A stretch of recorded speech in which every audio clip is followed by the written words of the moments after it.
I awoke in a broom closet to an old man standing over me asking, "Who are you?" "I don't know," I said. My voice didn't sound like mine. The man frowned. "This building's been closed for years. No one's supposed to be in here." He stepped back, gripping his mop handle tighter, eyes darting to the door like he might run.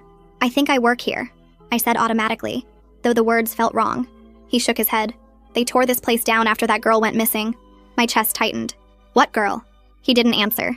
I pushed past him and stumbled into the hallway. Someone had been here. Maybe whoever brought me here. I met a security guard outside. He sat in a booth by the gate, drinking coffee. "Sir!" I shouted, running toward him. "Please, I need help!" He looked up and dropped his cup. "Holy cow." His eyes went wide. "You're Emily. Do you know me?" I asked, stopping suddenly.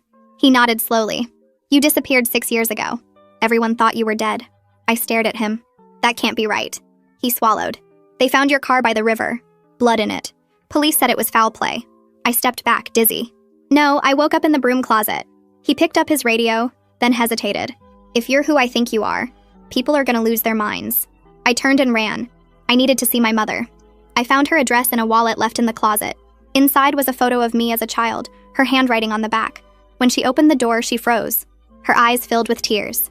"Emily?" "Mom," I said, voice trembling. She pressed her hands to her mouth, shaking her head. "This isn't possible." "It's me." She stepped closer but didn't touch me. "They told us you were gone. We searched everywhere." "I don't remember anything after work," I said. Then I woke up there. Her eyes darted over my shoulder. "Who let you go?" "What?" "You were taken," she said, her voice breaking. "They said it was some drifter. They never found him." My voice caught. "I don't remember him." She started crying. "He kept you all this time?" I felt sick. "I don't know." She reached for my hand and I flinched without meaning to. Her eyes filled with horror. "Oh my God," she whispered. "What did he do to you?" I didn't answer, because I didn't know. I met with the detective who showed up an hour later. "Emily Carter," he said quietly. "You've been missing 2,184 days." He set a cup of tea in front of me. "Do you remember where you were?" "No," I said. "Just that room." He studied my face carefully. "You look the same. Exactly the same." I glanced down at my hands. Pale, smooth, not 6 years older. "What are you saying?" "I'm saying something doesn't fit. You disappeared without a trace, and now you're here with no ID, no explanation, no sign of aging. Whoever had you, they hid you well." I stared at him. Why would someone keep me alive for 6 years and then just let me go? He sighed before answering. "Sometimes they want to see what happens when you come back." That night, I couldn't sleep. My mother had insisted I stay in my old room, but I wasn't alone. I felt it before I heard it, the quiet creak of the window opening. I sat up. A shadow stood outside the window, half hidden by the darkness. My heart stopped. He didn't move closer, just stood there watching. I whispered, "Who are you?" A low, steady voice said, "You remember my voice, don't you?" The words sent lightning through my chest. I did remember it, somewhere deep inside, in the blur between dreams and nightmares. "What do you want?" I whispered. He shook his head slowly.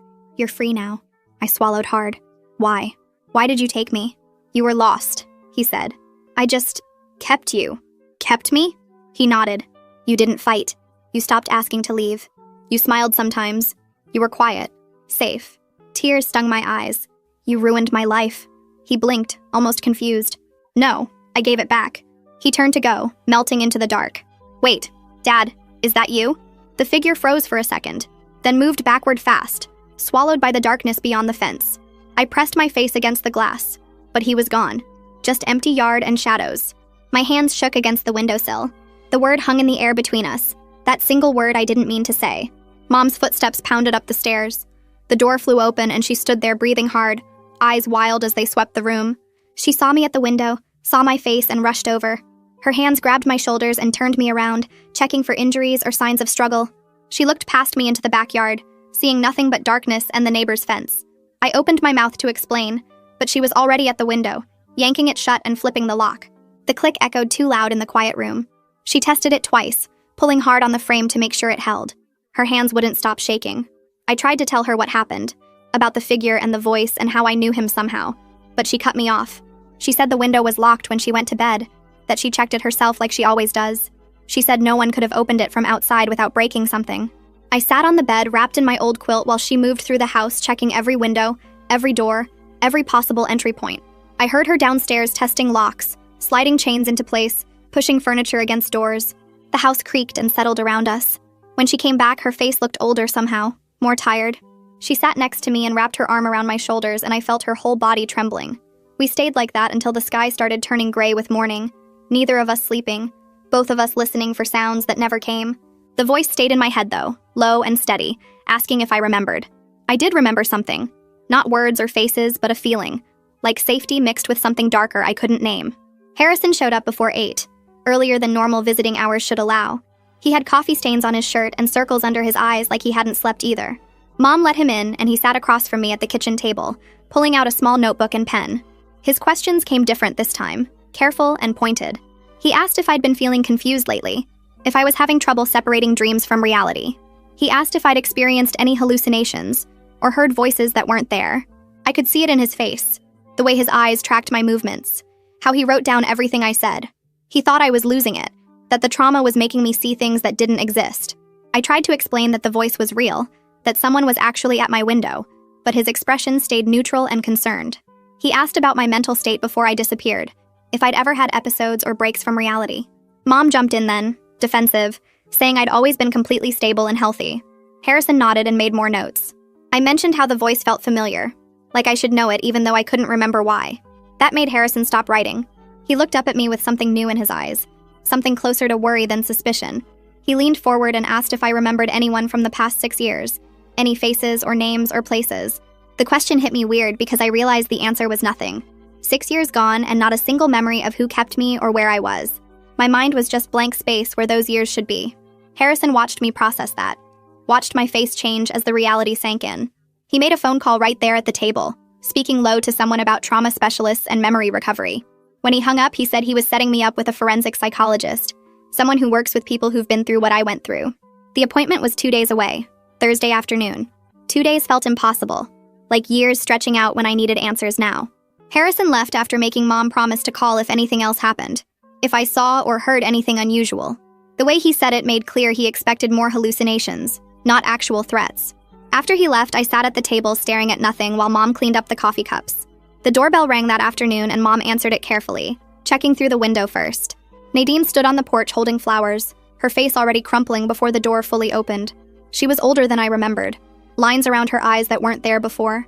When she saw me, she made this sound, half sob, half gasp, and the flowers dropped to the floor. She rushed forward and grabbed me in a hug that squeezed too tight, her whole body shaking against mine. She kept saying my name over and over, saying she knew it. She always knew I was alive somewhere. We sat in the living room and she couldn't stop staring at me, touching my hand like she needed to confirm I was real. She said she reported me missing that first night when I didn't show up for our usual coffee date. She talked about how she called and called, how she drove to my apartment and found it empty, how she knew something was wrong. The police found my car the next morning by the river, driver's door open, keys still in the ignition. She described the blood on the steering wheel. Not much, but enough to make everyone assume the worst. They dragged the river for weeks looking for my body. Nadine's voice broke when she talked about the searches, the volunteers combing through woods and fields, the dogs that found nothing. She said the case went cold after 6 months, that eventually people stopped looking and started accepting I was gone. I asked her what I was like before, desperate to understand who I used to be. She smiled through tears and described someone I didn't recognize. She said I was always planning trips and adventures, always the first to suggest trying something new. She said I talked about moving to a bigger city, about going back to the school, about a dozen different dreams I was chasing. That person felt completely foreign to me now, like she was describing a stranger. I was quiet now, uncertain, nothing like the ambitious social person she remembered. Nadine noticed the difference too. I could see it in how carefully she chose her words, how she kept glancing at Mom with worried eyes. That night I fell asleep without meaning to, exhausted from too many emotions and not enough rest. I dreamed about a room with gray walls and a single window set too high to reach. The details were sharp and specific, the exact shade of gray, the way afternoon light came through at an angle, the sound of footsteps above.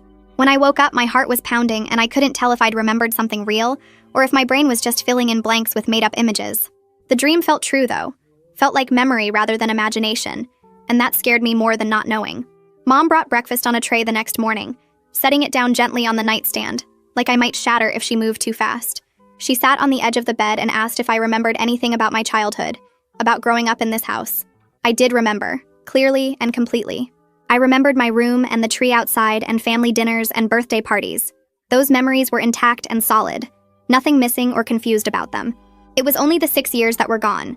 Only that specific chunk of time erased like it never happened. The therapy appointment happened 2 days later in a small office that smelled like lavender and old books. Dr. Marquez was younger than I expected, maybe 40, with kind eyes that studied me carefully when I sat down. She asked basic questions first, my name and where I was staying, things I could answer without thinking. Then she explained that my brain might be protecting me from memories I wasn't ready to handle yet. She said trauma does that sometimes, builds walls around the worst parts so you can function while you heal. The memories could come back slowly over weeks or months, or they might flood back all at once without warning. There was no way to predict which would happen or when. She spoke gently, but didn't treat me like I might break, which I appreciated more than the careful handling everyone else was doing. I asked if the memories were even real, or if my brain might be making things up to fill the empty space. She said recovered memories are usually accurate, but sometimes get mixed with imagination, especially when there's been psychological manipulation involved. That word manipulation made my stomach hurt even though I didn't know why. During our session, Marquez asked me to close my eyes and try to remember anything from the missing years, even just feelings or sensations without specific images. I sat there with my eyes shut for what felt like forever, searching through the blank space in my head. All I could find was this weird mix of feeling safe and scared at the same time, like being wrapped in a blanket that was also suffocating me. It didn't make any logical sense. Safe meant protected and calm. Scared meant danger and panic, but somehow I felt both things together when I tried to remember. Marquez wrote notes while I described it, her pen scratching across paper. She asked if the safety felt like being cared for or being controlled. I didn't know how to answer because they felt like the same thing. She said that was significant, that confusion between care and control, and we'd explore it more in future sessions. The appointment ended with her giving me a card with her emergency number, telling me to call any time if memories started coming back and I needed support. That evening the phone rang while Mom and I were eating dinner in silence. She answered it in the kitchen, then brought the cordless phone to me with a worried expression. Harrison's voice came through asking how I was doing, if anything new had happened. I told him about the therapy session and the strange mixed feelings. He listened without interrupting, then said he had news. They'd identified the abandoned building where the janitor found me. It used to be the office complex where I worked 6 years ago, the same place I left from the day I disappeared. The building closed down 3 years after I went missing when the company relocated. Harrison said it was strange that I ended up back there, like whoever kept me wanted me found in a specific location. He asked if that meant anything to me. I pressed the phone tight against my ear, trying to remember anything about that building beyond my normal work memories. Nothing came except a vague sense of importance I couldn't explain. Harrison wanted me to return to the building with him the next morning to see if being there would trigger any memories. Mom grabbed the phone from my hand before I could respond, telling Harrison it was too soon, that I needed more time to adjust before facing that place. Her voice got sharp and protective in a way I'd never heard before. I took the phone back and told Harrison I'd go. Mom stared at me like I'd lost my mind, shaking her head and mouthing the word no. But I needed answers more than I needed protection from whatever I might remember. Harrison said he'd pick me up at 9 and to dress comfortably. After I hung up, Mom tried to talk me out of it, saying I should wait until I was stronger, until the therapy had time to work. I told her I couldn't wait, that every day without knowing felt like drowning. She went quiet after that, just cleaned up dinner with tight, angry movements that showed how much she disagreed. The next morning, Harrison pulled up in an unmarked car that smelled like coffee and air freshener. Mom stood in the doorway watching us leave, arms crossed over her chest like she could hold me there through will alone. The drive took 20 minutes through streets I half remembered from before. Harrison talked about nothing important, the weather and traffic, giving me space to be nervous. When we pulled up to the building, my hands started shaking without my permission. It looked different from I remembered. More run down and empty, windows dark and parking lot cracked. We got out and Harrison unlocked the front door with a key the property owner had provided. Inside, the air was stale and dust covered everything in a thick gray layer. I walked through hallways that felt both known and strange, my feet remembering the path to where my desk used to be. I remembered working here, remembered my coworkers and the break room and boring meetings. But I didn't remember coming back here after I disappeared, didn't remember anything that would explain waking up in that broom closet. When we reached the broom closet where the janitor found me, I stopped in the doorway like my body hit an invisible wall. Harrison waited behind me, not pushing, just present. Something about this small dark space felt hugely important, but I couldn't access why or what it meant. The walls were the same industrial beige as the rest of the building. Nothing special or memorable about them. A few old mops leaned in the corner and metal shelves held cleaning supplies covered in dust. I tried to step inside, but my legs wouldn't move forward.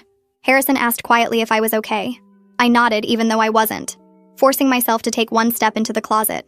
The space was tiny, maybe 4 feet by 6 feet, barely big enough to turn around in. Why would anyone leave me here specifically? Harrison asked if I recognized anything specific about the room. I scanned the walls slowly, looking for something that would explain this heavy feeling in my chest. Then I saw it. A small mark on the wall near the floor that looked like someone had scratched counting lines into the paint. 5 vertical lines with a diagonal slash through them, then another group of 5, then another. I counted 12 groups total, 60 marks. I didn't remember making them, but when I knelt down and traced the pattern with my fingers, my hand knew the motion. The scratches were shallow and uneven, like they'd been made with something dull, maybe a fingernail or the edge of a key. Harrison crouched beside me, asking what I was doing. I told him about the marks and how my fingers seemed to know them even though my brain didn't. He took photos with his phone, the flash bright in the dim closet. Then he asked how long I thought someone would need to make 60 marks. I calculated automatically. 1 mark per day would be 60 days, but I didn't know if that's what they meant. Back at Mom's house, I went straight to my old bedroom without talking to anyone. She called after me asking how it went, but I couldn't form words to answer. I found myself standing at the window, the same one where the figure had appeared. My hand reached for the lock automatically, checking it even though I knew Mom had secured it. I stood there for an hour watching the street below, waiting for something I couldn't name. Cars passed occasionally, and neighbors walked dogs. Normal afternoon activity that felt foreign and distant. Part of me expected to see him again, the shadow from that first night, but the street stayed empty of anything unusual. Mom knocked on my door eventually, asking if I wanted lunch. I said no without turning around. She didn't push, just left me standing there watching nothing happen. Winter showed up that afternoon without calling first, her small car pulling up loaded with boxes. I watched from my window as she struggled to carry them to the front door, then heard Mom let her in downstairs. Winter's voice carried up, bright and determined, saying she'd brought things I needed to see. I went down slowly, not sure I wanted to face more pieces of a past I couldn't quite remember. Winter had spread boxes across the living room floor, old photos and journals and papers scattered everywhere. She looked up when I appeared, her face lighting up with a smile that made her look younger than her 23 years. She said she'd been keeping everything safe, believing I'd come back someday and want to remember who I was before. Mom stood in the doorway looking uncertain, like she wasn't sure this was a good idea, but didn't want to stop it either. Looking through my old journals was deeply disorienting, because I remembered writing these entries, remembered the person I was, but she felt like a complete stranger now. The handwriting was definitely mine, small and neat with the same weird way I made my capital E's, but the thoughts and feelings described belonged to someone I couldn't connect to anymore. I read about plans for trips I never took, career goals I never reached, friends I couldn't picture clearly. The last entry was from the morning I disappeared, talking about plans for the weekend that never happened. I was supposed to meet Nadine for coffee and go hiking on Sunday. The entry ended mid-sentence, like I'd been interrupted or run out of time. Winter watched me read with careful attention, probably looking for signs I was remembering something important. But all I felt was this strange grief for a person who used to exist and didn't anymore. Winter pulled out another box and opened it carefully, showing me a thick notebook with pages covered in her handwriting. She said she spent years collecting information online, following every lead no matter how small. I flipped through the pages, seeing newspaper articles, printed forum posts, witness statements she'd tracked down herself. One page had a timeline of the last day anyone saw me, marking every hour with what people reported. Winter's finger traced down to an entry about someone at the coffee shop near my office, who remembered a man asking questions about me that morning. The police had interviewed him, but nothing came of it. I stared at the description: middle-aged, average height, kind face, and something twisted in my stomach.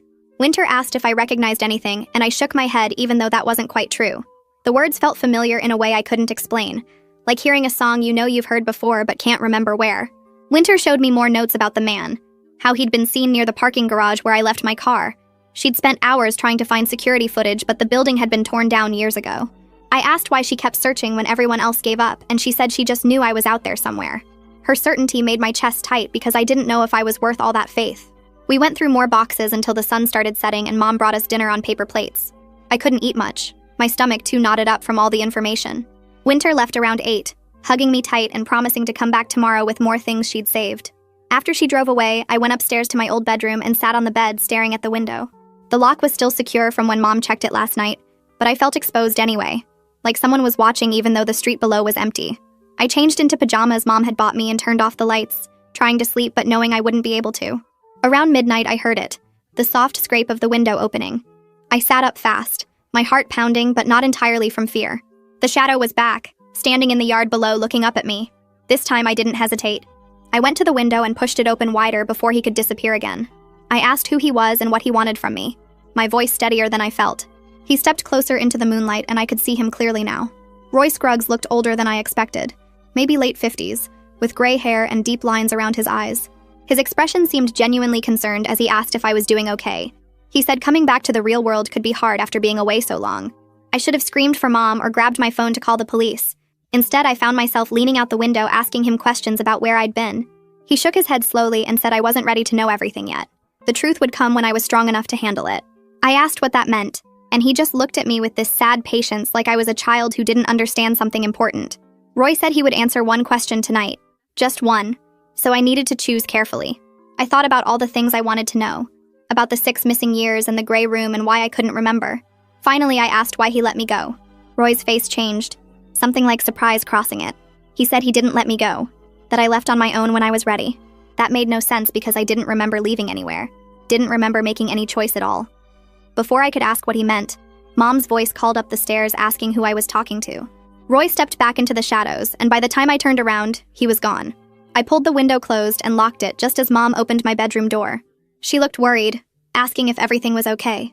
I told her I'd been on the phone with Winter and she seemed to accept that, reminding me to get some sleep before heading back downstairs. I sat on my bed shaking, not from fear but from confusion about what just happened. I should have told Mom the truth, should have called Harrison immediately, but something stopped me. Some part of me I didn't understand wanted to protect Roy, even though that made no sense at all. I lay awake for hours trying to figure out why I'd lied, why I hadn't screamed or fought or done anything normal people do when confronted by someone who hurt them. The thought scared me more than Roy's presence at my window because it meant something was wrong with me, something he'd done that I couldn't see or understand yet. When morning finally came, I was exhausted, but clear-headed about what I needed to do. I called Harrison before Mom woke up and told him everything about Roy's visit. He went quiet for a long moment, then said he was sending officers to watch the house immediately. He asked me to come to the station to look at photos of registered offenders in the area. I got dressed and Mom drove me downtown, neither of us talking much. At the station, Harrison had a thick binder of photos ready. I went through page after page of faces, men who'd been convicted of various crimes, but none of them were Roy. Harrison watched me carefully as I finished the last page and shook my head. He explained that without a last name or better description, finding Roy would be difficult. He wanted me to work with a sketch artist to create a detailed image they could distribute. I agreed and spent 2 hours with a patient woman who asked specific questions about Roy's features. But every time I tried to describe his face, the details got fuzzy, like trying to remember a dream that slips away as you wake up. I could picture him clearly in my mind, but translating that into words felt impossible. The sketch artist did her best with what I gave her, but the final drawing looked generic and wrong, like it could be anyone. I left the station feeling worse than when I arrived. Harrison called that evening saying they'd gotten some leads on possible Roy Scruggs matches in the area, but nothing solid yet. He mentioned that a therapist named Dahlia Williamson had reached out to him after hearing about my case. She worked with people who'd been held captive for long periods, and wanted to help if I was interested.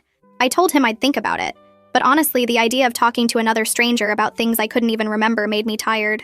Mom sat with me that night while we ate dinner in silence, both of us picking at our food. She kept looking at me like she wanted to say something but didn't know how.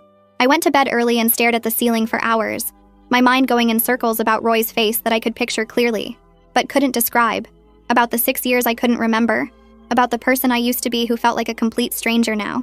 The next morning, Harrison called again saying Dahlia had offered to meet with me for free, that she really thought she could help.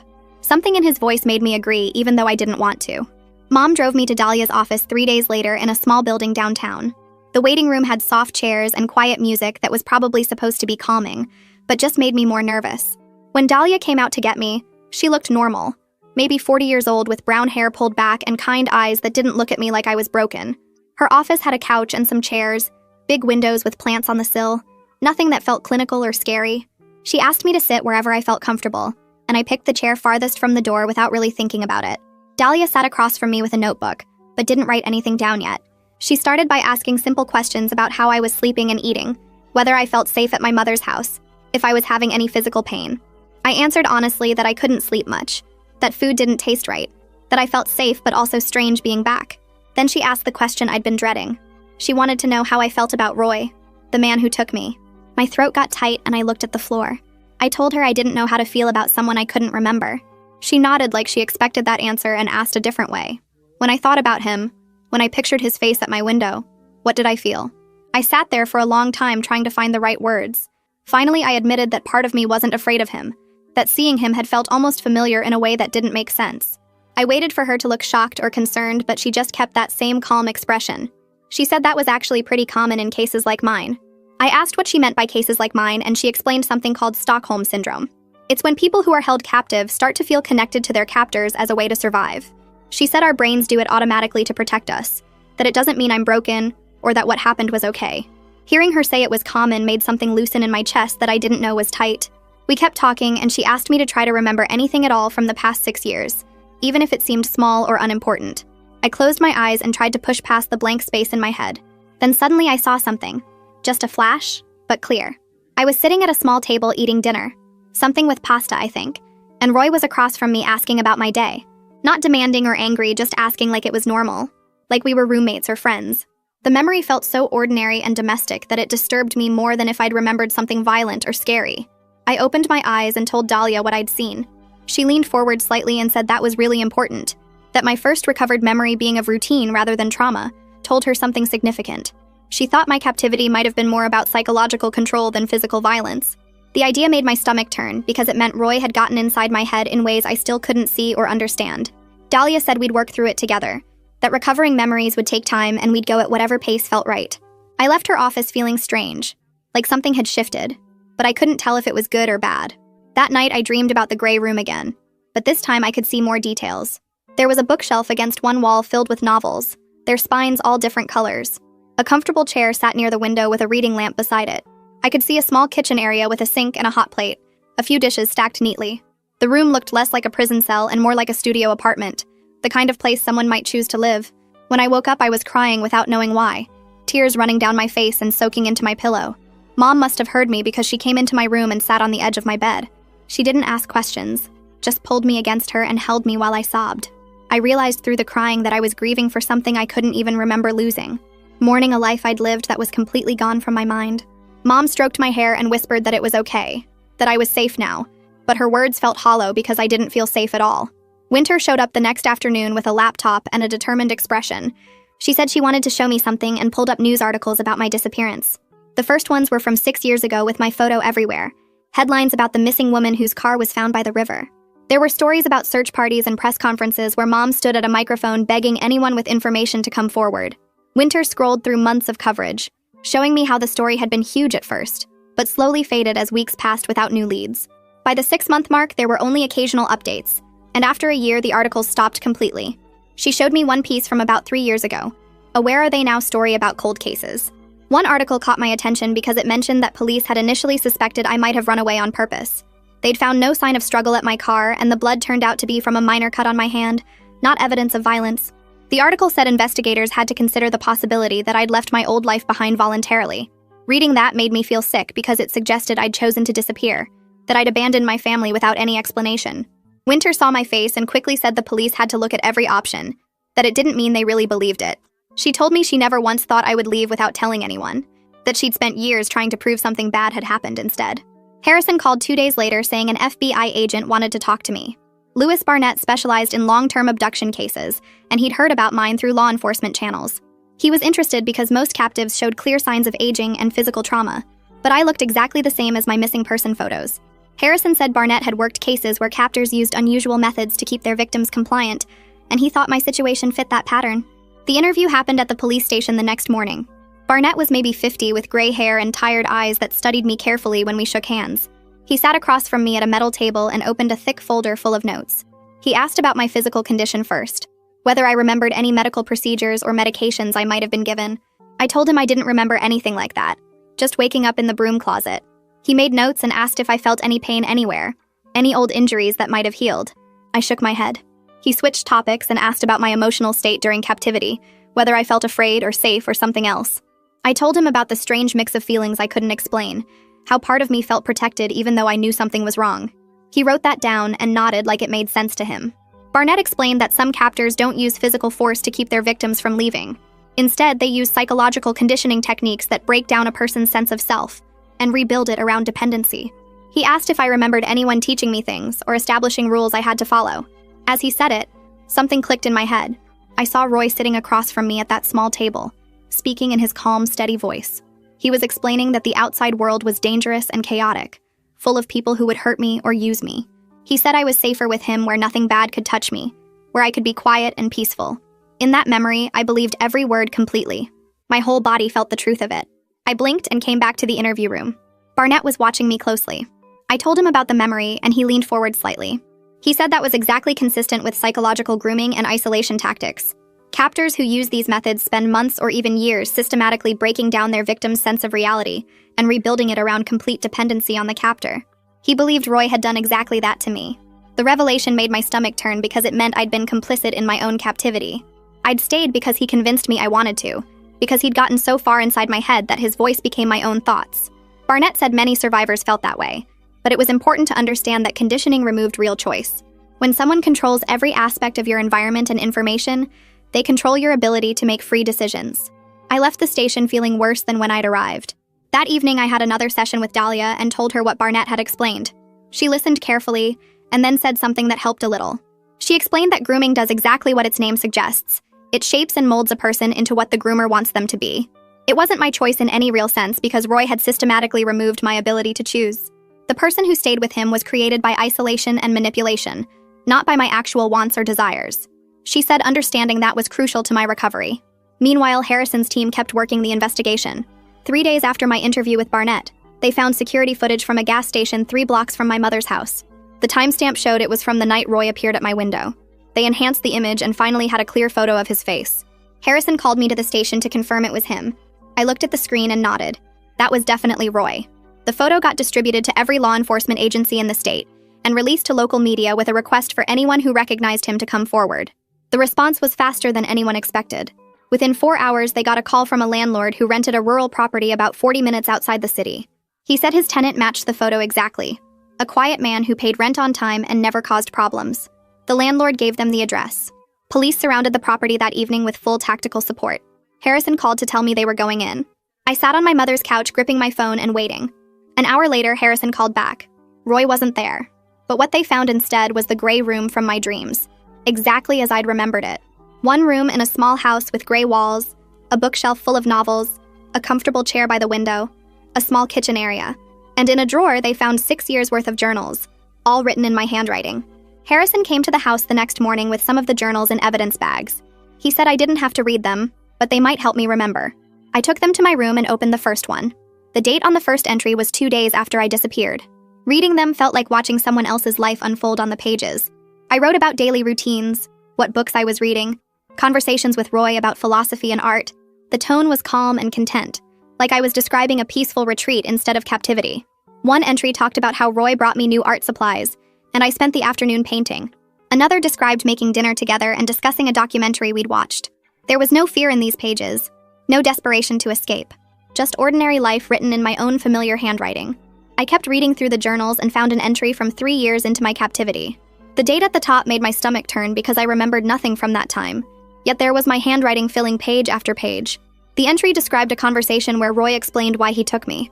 I read my own words saying I seemed lost and unhappy in my old life, that I was searching for something I couldn't find.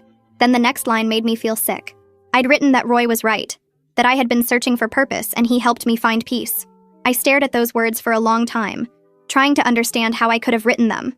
The handwriting was definitely mine, the way I formed certain letters, the slight slant to the right, but the thoughts felt completely foreign, like someone else had controlled my hand while I wrote.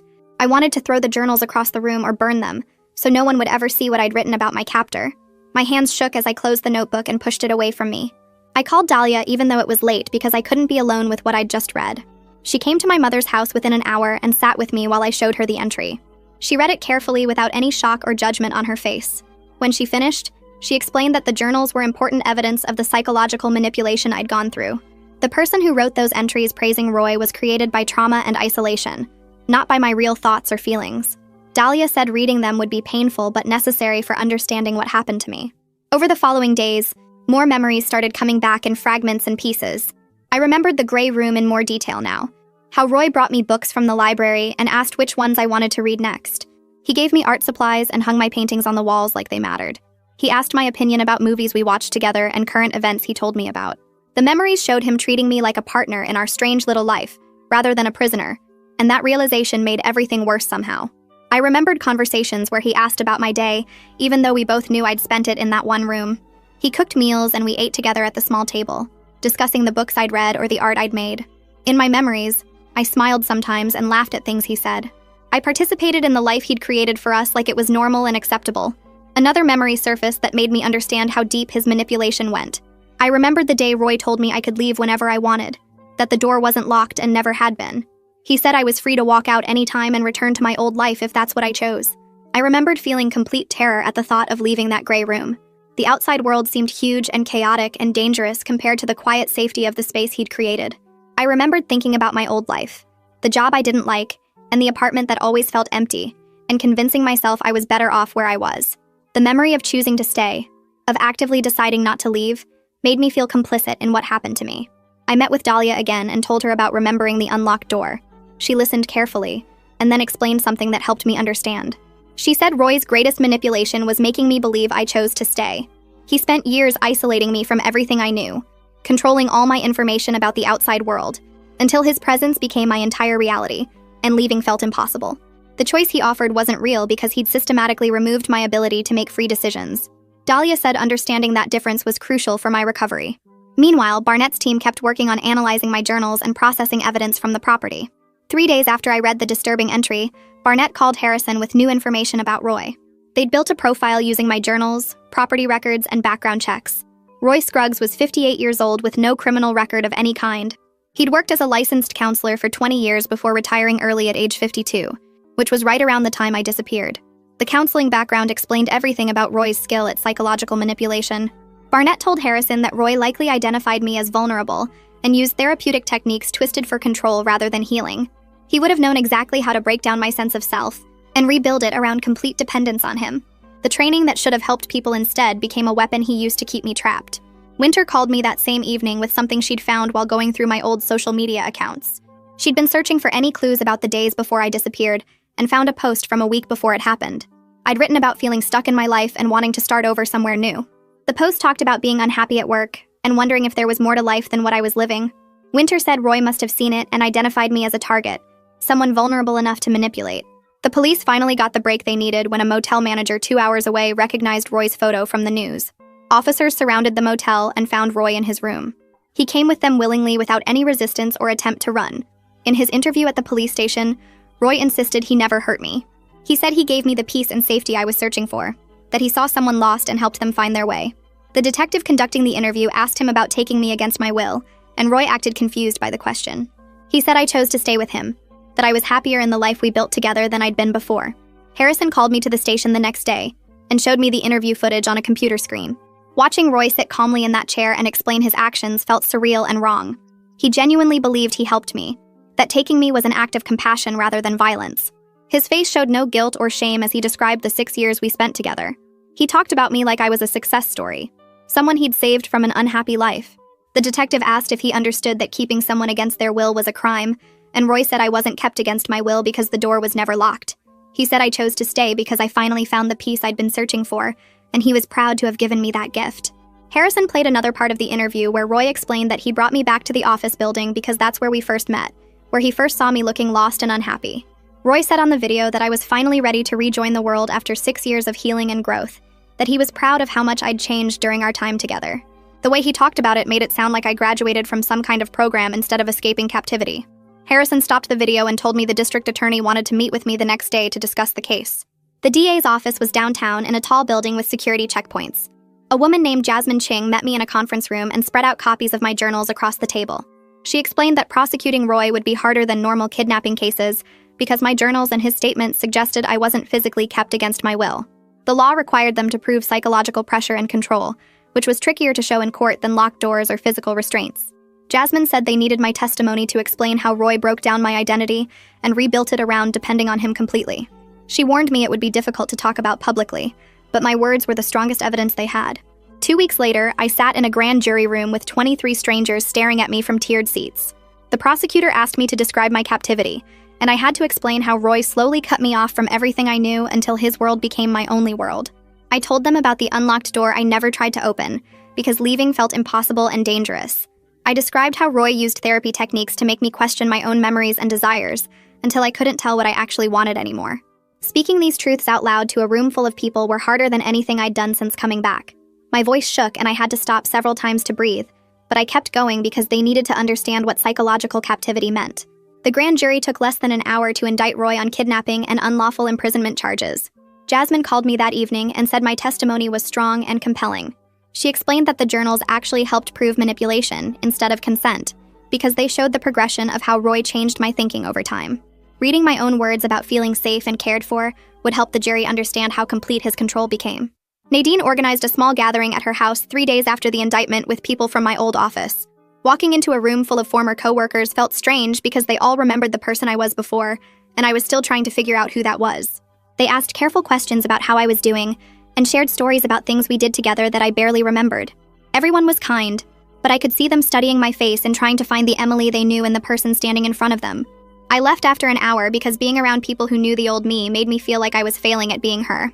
My mother and I started going to therapy together the following week with a counselor who worked with families dealing with trauma. The sessions were hard because my mother kept crying about losing 6 years with me, while I tried to explain that I lost those years too in a different way. She was sad about the daughter who disappeared, and I was sad about the person I might have been without Roy. Our therapist said we were both dealing with grief over different losses and learning to connect as the people we were now instead of who we used to be. The trial started 4 months after I came back, and I went to the courthouse every single day, even though watching the proceedings made me exhausted. I needed to see Roy in a context where his power over me was completely gone, where other people controlled what happened to him instead of him controlling everything about my life. He sat at the defense table in a suit, looking calm and sad, like he couldn't understand why everyone was treating him like a criminal. His lawyer argued that I stayed voluntarily, and the journals proved I was happy. But the prosecutor used those same journals to show how Roy systematically destroyed my ability to make free choices. Witnesses testified about psychological coercion, and expert psychologists explained how captors use isolation and manipulation to control their victims without physical force. The trial lasted 3 weeks, and the jury came back with guilty verdicts on all charges. The judge sentenced Roy to 20 years, and as the bailiffs led him away, he looked directly at me with an expression that seemed genuinely sad. I could tell he still believed he helped me instead of hurting me, that taking me was an act of kindness rather than violence. After the sentencing, I met with Dahlia, and we talked about what came next now that the legal part was finished. She said I needed to focus on building a life that belonged to me instead of one shaped by Roy or by everyone's expectations of who I should be. I enrolled in community college classes because going back to my old career felt impossible, like trying to wear clothes that belonged to someone else. The courses were basic, but starting over felt right somehow. Winter called me most days and invited me to do normal things like getting coffee or going to the bookstore. She introduced me to her friends and included me in group activities, always patient when crowds made me nervous or when unexpected changes threw me off. We went to movies and farmers markets, and she never pushed me to talk about the trial or Roy unless I brought it up first. Having someone who just let me exist without constantly checking if I was okay helped more than any therapy session. My mother and I found a new way of being together, where she stopped trying to get her old daughter back and I stopped feeling guilty for not being that person anymore. We had dinner twice a week and talked honestly about our feelings instead of pretending everything was fine. She told me about the years she spent searching and grieving, and I told her about slowly remembering pieces of my captivity. Neither of us would ever get back what we lost, but we could build something new between us. 6 months after coming back, I moved into my own apartment. Just a small studio, but it was mine. I got a part-time job at a bookstore which felt manageable and safe. Dahlia and I still met every week and probably would for a long time because healing from 6 years of psychological manipulation didn't happen quickly. Some days were harder than others, and sometimes I still felt Roy's influence in how I thought about myself and the world. But I was learning to recognize those patterns and challenge them, to build my own identity separate from what he created. Winter helped me pick out furniture for my apartment, and we spent a whole Saturday assembling a bookshelf and hanging curtains.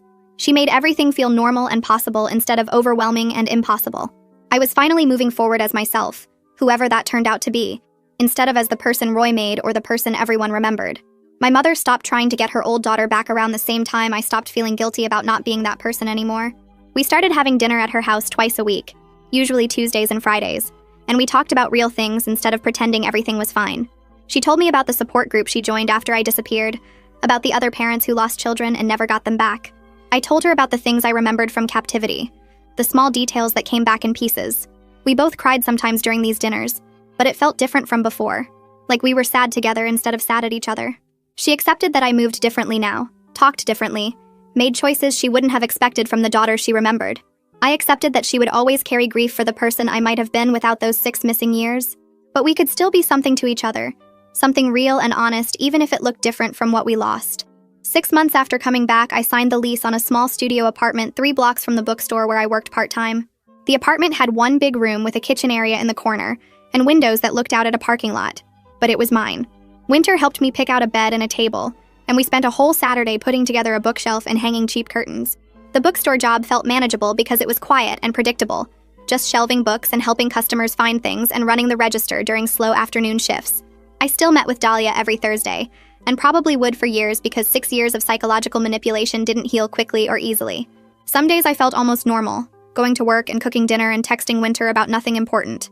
Other days I woke up feeling Roy's presence like he was still watching me, still shaping how I thought about myself and the world. But I was learning to recognize those patterns when they showed up, learning to challenge the voice in my head that sounded like his voice. I was building a life that belonged to me instead of one shaped by what he created or what everyone expected me to be. Moving forward as myself, whoever that turned out to be.